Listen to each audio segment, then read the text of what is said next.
الحمد لله حمدا كثيرا طيبا مباركا فيه كما يحب ربنا ويرضى.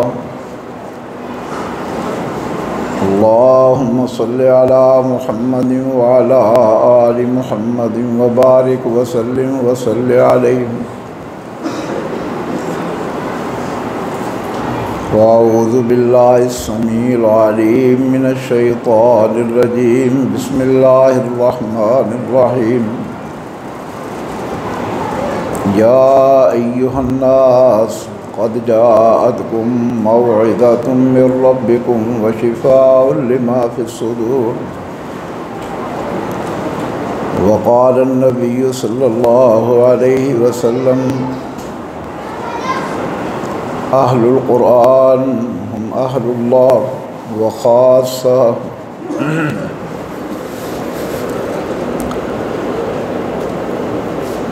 محترم حضرات گرامی قدر، مجھ سے پہلے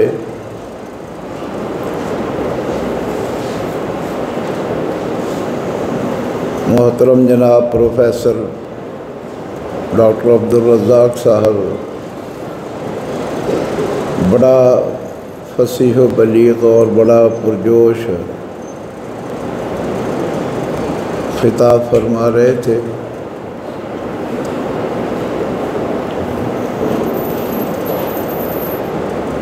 اللہ کریم ہم سب کو یہ توفیق عطا فرمائے کہ ہم کسی حد تک، قدر حد تک جو ممکن ہو سکے اور جس کی اللہ ہمیں توفیق عطا فرمائے، کم از کم یہ عزم لے کے اٹھیں کہ اللہ ہمیں وہی جذبات عطا فرما، اللہ وہی ہمیں تڑپ اور جستجو عطا فرما کہ ہم تیرے خاص لوگوں میں شامل ہو جائیں. مجھے نہیں معلوم کہ محترم نے آپ کے سامنے میرے سے پہلے دارہ کافی دیر، کتنا ٹائم کیا انہوں نے؟ کتنی دیر گفتگو کی؟ بس کہیں تکرار کلام نہ ہو جائے، میں اس بات سے بچتے ہوئے کہ وہی باتیں میں آپ کو سنانا شروع کر دوں. نبی صلی اللہ علیہ وسلم کی ایک زبردست خوبصورت حدیث ہے، اس حوالے سے میں درخواست کروں گا کہ یہ آقا علیہ الصلاۃ والسلام کا بہت بڑا اعزاز ہے کہ آپ صلی اللہ علیہ وسلم نے فرمایا: اہل القرآن ہم اہل اللہ. حاملین قرآن جو ہیں وہ اللہ کے اہل ہیں. وخاصتہ، اور اللہ ذوالجلال والاکرام کے خاص بندوں میں سے ہیں. یہ بہت بڑی عزت اور بہت بڑی عظمت ہے ایک حافظ قرآن کے لیے. قرآن ایک ایسی کتاب ہے جو آدمی بھی اس کو محبت کے ساتھ، چاہت کے ساتھ، اس طلب کے ساتھ پڑھتا ہے، وہ خواہ قرآن حفظ کرنے والا ہو یا دیکھ کر پڑھنے والا ہو. اب جو دیکھ کر پڑھنے والے ہیں انہیں بھی محروم نہیں رکھا. یہ کتاب اللہ کا اعزاز ہے. آقا علیہ الصلاۃ والسلام ارشاد فرماتے ہیں: من سرہ ان یحب اللہ ورسولہ فلیقرأ فی المصحف. جس آدمی کو یہ بات خوش لگتی ہو، جس طرح اب ہمارے کتنے بیچارے بابے ہیں یا کوئی عمر رسیدہ ہیں، ان بیچاروں نے کیسے قرآن حفظ کرنا ہے اور کس اس طرح وہ اس مقام کو پہنچ سکتے ہیں کہ وہ اللہ کے اہل میں شامل ہو. مگر رسول اللہ صلی اللہ علیہ وسلم نے ان کی بھی بڑی زبردست حوصلہ افزائی فرمائی. فرمایا من سرہ ان یحب اللہ ورسولہ، جس آدمی کو یہ بات خوش لگتی ہے، جس آدمی کو اس میں خوشی محسوس ہوتی ہے کہ اللہ اور اس کا رسول اس سے محبت کرے، فَلْيَقْرَأْ فِي الْمَصْحَفِ، وہ قرآن دیکھ کر پڑھے. یعنی قرآن پاک ایک ایسی عظیم الشان کتاب ہے، اس کو جس انداز میں بھی کوئی انسان اس سے محبت اور اپنے جذبے کا اظہار کرتا ہے، اللہ کریم نے اس کے جذبے کو خوش آمدید کہتے ہوئے اسے عزت بخشی ہے کہ جو حفظ نہیں کر پایا، اگر وہ دیکھ کر بھی میری اس کلام کو پڑھے گا تو اسے میری محبت حاصل ہو. من سرہ ان یحب اللہ ورسولہ، اسی وجہ سے دیکھ کر پڑھنا سب سے زیادہ افضل قرار دیا گیا، کیونکہ قرآن کا ڈائریکٹ نور جو ہے اس کے دل و دماغ پہ اثر انداز ہوتا ہے. تو اس لیے میرے بھائی، اتنی گفتگو کے بعد میں نہیں سمجھتا کہ جتنی جامع اور زبردست گفتگو انہوں نے کی ہے، انہوں نے کوئی پہلو تشنائے تکمیل چھوڑا ہوگا. ہر پہلو پہ انہوں نے سیر حاصل بحث کی ہے اور اپنا خوبصورت وعد جو ہے پیش کیا ہے. تو ہمیں اللہ کے حضور یہ دعا رکھنی چاہیے کہ اللہ ہمیں بھی ان خادمین میں شامل فرما، جس طرح کی ایک روایت بھی امام طبرانی رحمہ اللہ علیہ نے نقل کی کہ رسول اللہ صلی اللہ علیہ وسلم نے فرمایا، اللہ کے بندے تو 4 لوگوں میں سے کسی ایک کا انتخاب کر لے، 4 لوگوں میں سے کسی ایک کا انتخاب کر لے، 5ویں صورت اختیار نہ کرنا. کیا ہے؟ فرمایا یا تو عالم بن جائے، دین کا قاری بن جائے، او متعلمہ، یا دین کا طالب علم بن جائے، قرآن کا طالب علم بن جائے. پہلے نمبر کیا ہے؟ عالمن، تو عالم بن. اگر تیرے پاس وہ وقت کھس گیا ہے تو نہیں بن سکا، تو پھر متعلمہ، پھر کم از کم عالموں کے پاس، قاریوں کے پاس بیٹھ کر کچھ نہ کچھ سیکھنا شروع کر. اور اگر یہ بھی صورت نہیں ہے، او مستمع، یا قرآن بیٹھ کر سن لیا کرو. کوئی قاری قرآن پڑھ رہا ہے، کوئی حافظ منزل یاد کر رہا ہے، تو کم از کم تمہارے اندر یہ جذبات ہو کہ مجھے اگر ایسا نہیں پڑھنا آتا تو میں اس قاری کی تلاوت سے اپنے آپ کو محظوظ کر سکوں، اس سے مستفید. او مستمع، فرمایا یا تو قرآن سننے والا بن. اور 4تھے نمبر پہ فرمایا اگر نہ قرآن سکھانے کے قابل ہے، نہ قرآن سیکھنے کی عمر رہ گئی ہے، نہ ہمیں سننے کے لیے ٹائم ملتا ہے، مصروفیت بڑی ہے، ایمرجنسی بہت ہو چکی ہے، 4تھے نمبر پہ فرمایا کہ پھر او محبہ، تو ایسے لوگوں سے محبت کرنے والا بن، ایسے لوگوں کے ساتھ پیار ڈال دے، ایسے لوگوں کے ساتھ محبت شروع کر دے. مگر بعض دفعہ ہم کچھ ایسے حالات کا شکار ہو جاتے ہیں. فرمایا 5ویں قسم نہ بننا. وہ کیا ہے کہ قاریوں سے، عالموں سے بغض رکھنا شروع کر دے. یہ نہ بننا، یہ راستہ اختیار نہ کرنا. اللہ میرے بھائیوں عزیزوں، مجھے وہ دور یاد ہے جب ابتدا میں حفظ کا شعبہ ادھر اور الحمدللہ بڑی کامیابی کے ساتھ چلا، نظر لگ گئی، ہم آگے نہ بڑھ سکے، بس میں یہی الفاظ استعمال کروں۔ چلا 4-5 سال، پھر نظر لگ، لیکن چونکہ میرے میں ایک کوڑ کر جذبہ بھرا ہوا تھا کہ قرآن کے ساتھ کسی نہ کسی انداز سے جو خدمات انجام دی جا سکتی ہیں وہ انسان کو ہر وقت اور ہر لمحہ جو ہے وہ جستجو جاری رکھنی چاہیے۔ میں نے امین کوٹ جہاں میری رہائش ہے وہاں ڈیرے لگا لیے،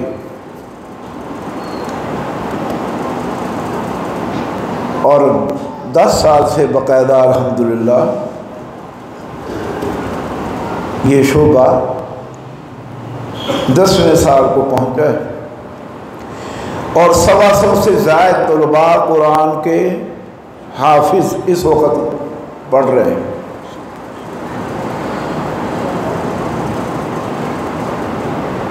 سوا سو سے زائد، اور ہر سال 15-20، اس سال انشاءاللہ الحمدللہ 25 بچے قرآن حفظ کر کے فارغ ہوئے ہیں، 25 بچے، اور اللہ کے فضل سے یہ جذبہ بڑھتا چلا جاتا ہے۔ اور میں تو بتا رہا تھا احباب جماعت کو، کچھ دن پہلے ہماری تقریب ہوئی، کہ یہ کتنی عظیم اور مقدس جگہ ہے کہ اڑوس پڑوس میں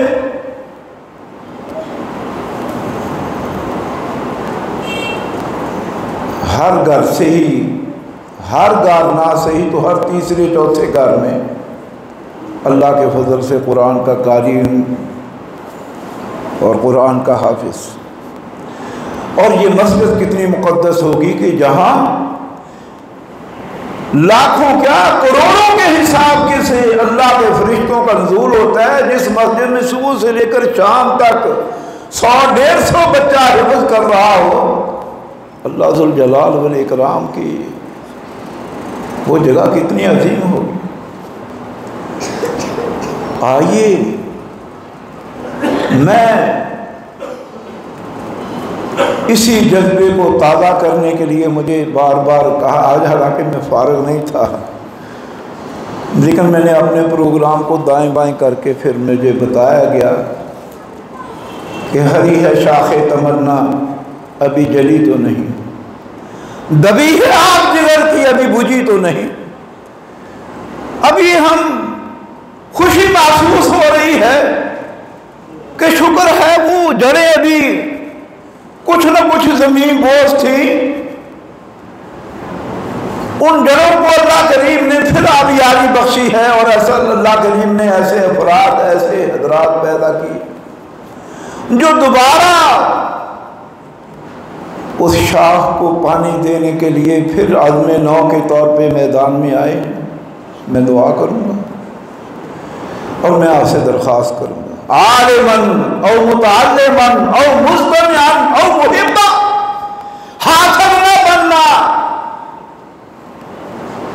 بغض رکھنے والے نہ بننا، اور کچھ اللہ سے لینا ہے تو محبت کرنا۔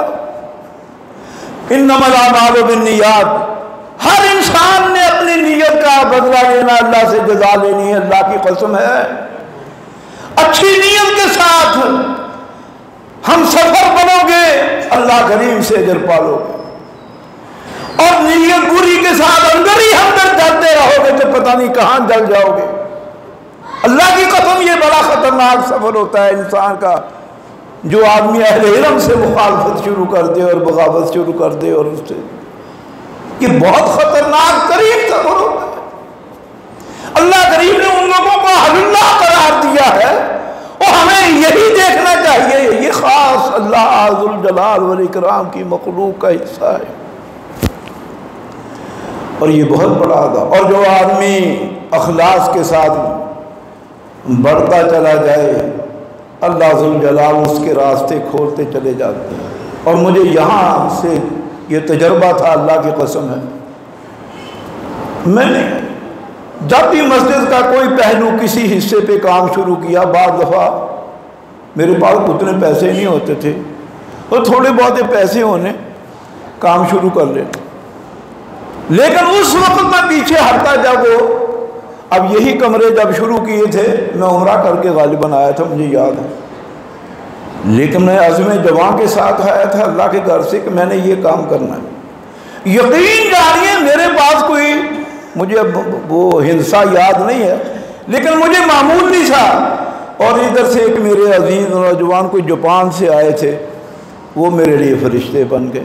میں نے کہا مجھے کچھ رقم دو، خواہ ادھار دو، اور میں نے اپنے آپ پہ لاکھوں روپیہ اپنے جان پہ یا کہہ لو اپنی ذمہ داری پہ لے کر میں ادھار لیتا اور کام شروع، اور کام کے اختتام تک وہ قرضہ بھی اتر جاتا اور کام بھی ہو جاتا۔ ابھی میں نے نیا عمارت تعمیر کی ہے مسجد کے ساتھ، 9 لاکھ روپیہ مجھے تھا، یا 4-5 لاکھ روپے میں یہ بلڈنگ ہو جائے گی تیار، چھت پڑ جائے گی، لینٹر پڑ جائے گا، لیکن ہر چیز کو آگ لگی ہوئی ہے۔ 9 لاکھ 3-4 لاکھ کا مقروض ہو گیا،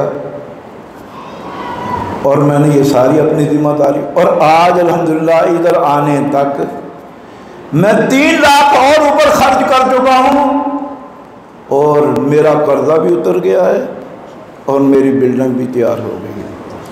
یہ 15-20 دن میں ان معاملات میں کبھی انسان کو تنگ دل نہیں ہونا چاہیے۔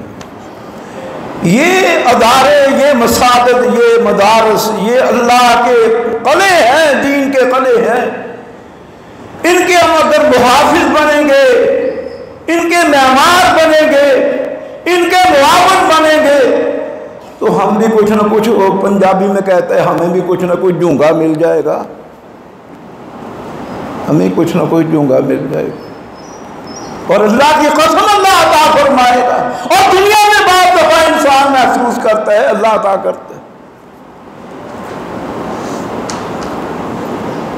اس لیے ٹائم آپ کے اختتام کو جا رہا ہے، میں دعا گو ہوں کہ اللہ کریم مجھے اب نہ یہ بات لے رہے میرے دماغ میں 1 نمبر سے لے کر 5 نمبر تک وہ سارے بزرگ لائن لگا کے کھڑے ہو گئے، اللہم اغفر لہم وارفع درجتہم فی المہدی، اللہم نور لہم فی قبورہم، اللہم برد مرجعہم، اللہم اجعل قبرہم روضۃ من ریاض الجنہ۔ میں کس کس کے نام لوں؟ ہر گھر سے میری زندگی میں جنازے اٹھے ہیں، میں تو سب کے لیے دعا گو ہوں، اللہ ذوالجلال ان کی قبروں کو جنت کے باغ میں سے باغ بنا دے۔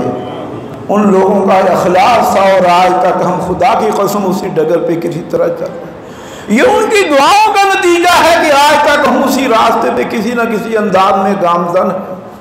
اس اخلاص کا نتیجہ ہے کہ آج تک بھی ہمارے دل و دماغ میں مسجد کی، قرآن کی اور دینی تعلیمات کی قدردانی اور محبت ہے۔ تو میں دعا کرتا ہوں، میں اپنے ان بھائیوں کے لیے جنہوں نے بھی یہ بیڑا حافظ حافظ کریے، جناب مولانا امین صاحب اور قاری صاحب سے میں ایک درخواست کروں گا، اور اس لیے کروں گا کہ میں اسی تجربے سے گزرا ہوں۔ اگر آپ چاہیں نا کوئی بنے بنائے باہر سے آ جائیں، یہ نہیں، آپ کو اپنی کلاس کی قربانی دینی پڑے گی۔ میں نے ناظرہ پڑھنے والے بچوں کو اٹھا کر ہی گھر میں بٹھا دیا، جو بچے اچھا پڑھنے والے تھے، سوجھ بوجھ رکھنے والے تھے، بغیر ماں باپ کے اجازت وجوز تو میں نے ہی اجازت، میں نے اٹھا کرنا حالانکہ کوئی استاد اپنی کلاس کو کل ضائع کرتا ہے، تو میں نے اٹھا کر نہیں اٹھا، اور دیکھتے ہی دیکھتے الحمدللہ باغ بارونق ہوتا چلا گیا۔ تو قاری صاحب سے میں یہ کہوں گا کہ اس میں تھوڑی سی آپ کو بھی محنت کرنی پڑے گی، اگر واقعہ ہی دل کی گہرائیوں سے جذبہ رکھتے ہیں، اور اللہ اس جذبے کی قدردانی کرتے ہوئے آپ کی نگاہوں میں آپ دیکھیں گے کہ اللہ اس میں برکت ڈالے۔ میں کہتا ہوں کہ میں امید نہیں رکھتا تھا کہ اتنا اللہ ہمارا یہ 5-7 سالوں کے اندر اندر ہی ہم 100-150 تک پہنچ گئے۔ تو امید ہے نئے عنصر نہیں آتے چمنے گل اگانے کو، یہی مٹی ابھرتی ہے، یہی ذرے سنورتے ہیں، کوئی نئی مخلوق نہیں آتی، نئی مخلوق نہیں آتی۔ تو ہمیں اپنے ان بچوں کی سرپرستی بھی کرنی چاہیے، اور ان کے ساتھ پورا متعلق رہتے ہوئے ان کی جو بھی ضروریات ہیں ان کا بھی خیال کرنا چاہیے۔ ایسے ہی میں ان عزیزات ماں اوپر ہیں، عورتیں ہیں اوپر کہ نہیں، ان ماؤں بہنوں سے بھی درخواست کروں، یہ قرآن پاک تھوڑی سی گنجائش ہے یار 2-4 منٹ کی۔ ہاں ہم نے نا اس کو بعض دفعہ نا تماشا بنائے ہوئے قرآن پاک کی، ہر کان ٹوٹا آدمی جس کو چھوٹا موٹا آپ بھی خود نہیں قرآن پڑھنا آتا اسے لا کر قاری بنا کے بٹھا لیتے ہیں۔ میری بات پہ یار کو غصہ نہ کرے، عملاً ایسے ہے، عملاً 1,24,000 کم و بیش صحابہ میں سے نبی علیہ السلام نے 4 قاریوں کا انتخاب کیا۔ استقرأوا القرآن، تم نے قرآن اگر سیکھنا ہے پڑھنا ہے تو 4 قاریوں سے پڑھنا ہے، عبداللہ ابن مسعود، سالم مولا حذیفہ، تیسرے حضرت ابی ابن کعب، اور چوتھے حضرت معاذ ابن جبل۔ 1,00,000 سے زائد صحابہ میں سے 4 قاریوں کا انتخاب کیا ہے۔ ہم میں سے ہر آدمی اٹھ کے بیٹھ جاتا ہے جناب میں قاری صاحب ہوں۔ عورتوں نے جگہ جگہ اپنے اپنے گھروں میں ڈیریاں لگائی ہوئی ہیں، ہم جو قرآن پڑھا رہی ہیں جن کو خود نہیں پڑھنا آتا، نہ کوئی تلفظ ہے، نہ کوئی تجوید ہے، نہ کوئی انداز ہے، نہ کوئی آواز ہے، نہ کوئی لہجہ ہے، بس وہی۔ اگر قرآن پاک سے آپ کو واقعی محبت ہے تو اس پہ آپ محنت کریں، اچھا مجوید مشاق مجھے جیسے پتہ چلا ہے، اور ایسے ہی قاری کا انتخاب ہونا چاہیے۔ اور جس آدمی کو خود نہیں پتا اسے لا کر ہم بٹھا دیتے ہیں۔ میں ایک مسجد میں گیا تو درس تھا، درس کے بعد میں نے کہا یار آپ قاری صاحب کہاں ہیں؟ کہنے لگے جو اٹھے لگے بیٹھے۔ مجھے بڑی ہنسی آئی اسے دیکھ کر۔ میں نے کہا یار آپ نے لاکھوں روپیہ مسجد پہ لگا دیا، یہ یتیم سا قاری لا کر ادھر بٹھا دیا تم نے۔ اس لیے جہاں آپ اتنی یہ محنت کرتے ہیں نا، اچھا مجوید اور استاد کی خدمت کرتے ہوئے خدا کے لیے قدم بخل نہ کیا کرو، قدم اچھے سے اچھے استاد کا انتخاب ہو، اس کے اثرات تمہاری اولادوں پہ ہوں گے، تمہارے بچوں پہ ہوں۔ اللہ تعالیٰ ہم سب کی محنتیں، کاوشیں، کوششیں قبول فرمائے، اور اللہ ذوالجلال والاکرام جس طرح یہ آپ نے باغ بنایا ہوا مسجد ہے اس کو قرآن کا بھی باغیچہ بنا دے، اللہ اس کو قرآن کا بھی باغیچہ بنا دے۔ آپ نے نہیں دیکھی، آپ نے پیچھے دیکھ کر دیکھنا شروع کر دیا، یہ باغیچہ آپ کو بعد نظر آ رہا ہے۔ تو دعا کریں سب مل کر